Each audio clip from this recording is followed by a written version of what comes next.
vocal and talking more and being more encouraging, and not so much me, but we. And I feel like him bringing on TK a part of the team has been a good, real good decision by Coach Riley, because he believes in us and we believe in him, and everything he says we're following, and we're just every day, brick by brick, we're building. We are rebuilding USC the way it's supposed to be rebuilt. When you say trying to be more of a leader, is that more like motivational stuff, or trying to help just guys as they're learning the book? Just in everything I do. Just if I'm upstairs watching film, I'm texting people, hey, where you at? Like, let's watch film or something like that. Or I see guys doing something wrong. I'm no, don't do that.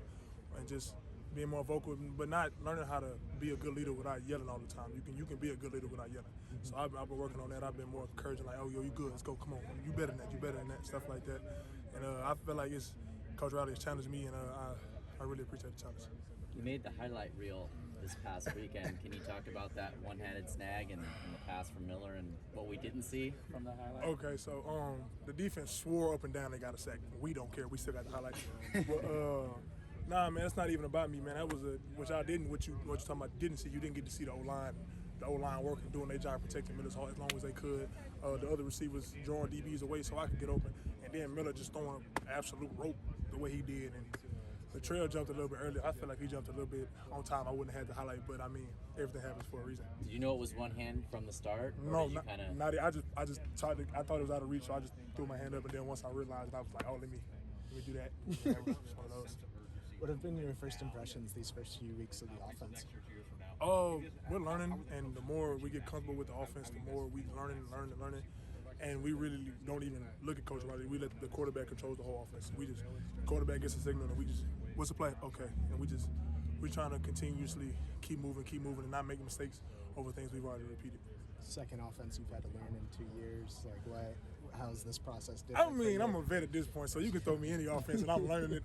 But nah, as soon as they got the offense, I'm in my tight end coach. Let me get the playbook, because I know, like, that dude once, Coach Riley won 6 in a row in the Big 12, and he beat me for 3 of them. So like, I see the offense like it has a lot of plays and stuff. So I'm trying to get more and more, because the more I know, the more I can be in different sets and things like that. This offense asks for a lot out of the tight ends with separate roles at times with the H-back, a split guy on the line. How have you adapted to learning those different roles, which have been different from what you've been used to?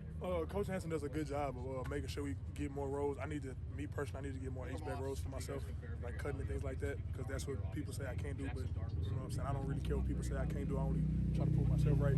But my boy Jude, he handles the H-back role like a grown man, and that's what he does. So I handle the Y like a grown man, and we just keeping it going. But we do appreciate that, like, tight end being more involved in offense. The receivers get a lot of attention in this offense. Have the coaches kind of made it clear that there is a definite plan for you guys once the games start? It's not even, like last year that would have been something, but this year we don't even care. Like, as long as we're winning, we do not care. Like, if receiver have 400 yards, okay, that's cool. And the tight end just block all day, we winning, all right, cool. Even if we lose, it's like we're not going to go away from the plan, because obviously it works. You know what I'm saying? So regardless of, he's never just told us, like, oh, this is what's going to happen. It's just play ball. So that's all we focus on. And that vibe is different. It's amazing. What would you say you've learned about this offense that, you know, maybe you didn't know when you were kind of looking at them from across the Big 12? The run game is ridiculous. Like, I see why they're running backs. They have good running backs. I see why Mark Andrews succeeded the way he did and stuff like that. But in this offense, you don't even have to be just like the most freak athlete. You just have to know what you're doing and make plays when they come to you. You talk about kind of everyone coming together this year. Last year, Texas staff, a lot of Texas players come over. This year, Oklahoma staff, a lot of Oklahoma players come over. Is there anything? It's like a Big 12 to Cali type joint, but I mean, it's cool. I was enemies with Coach Riley for 3 years, but now it's okay to talk to him. And I'm glad he came over here, and he's steadily teaching me things, so I really appreciate him. Somebody had told you during one of those Red River games that you'd be playing for him one day. What'd you say? Come on, I can't do that. I graduated from Texas. I can't do that. That's why I can't do that. But speaking about the H-back role, what specifically are the things in that position that you're still adapting and learning? Oh, it's not even just learning. Like, I learned it was just me just getting more like in game, like in practice reps. But I mean, like the cutting across and cutting the DN off is demanding, but it's something I can do. I'm a big guy, so it's just something like at the next level they're gonna ask me to do, and of course I want to go to the next level. So those things I have to learn how to do. Let's do one more. Easy. Cool. Thanks for having me. Thank you.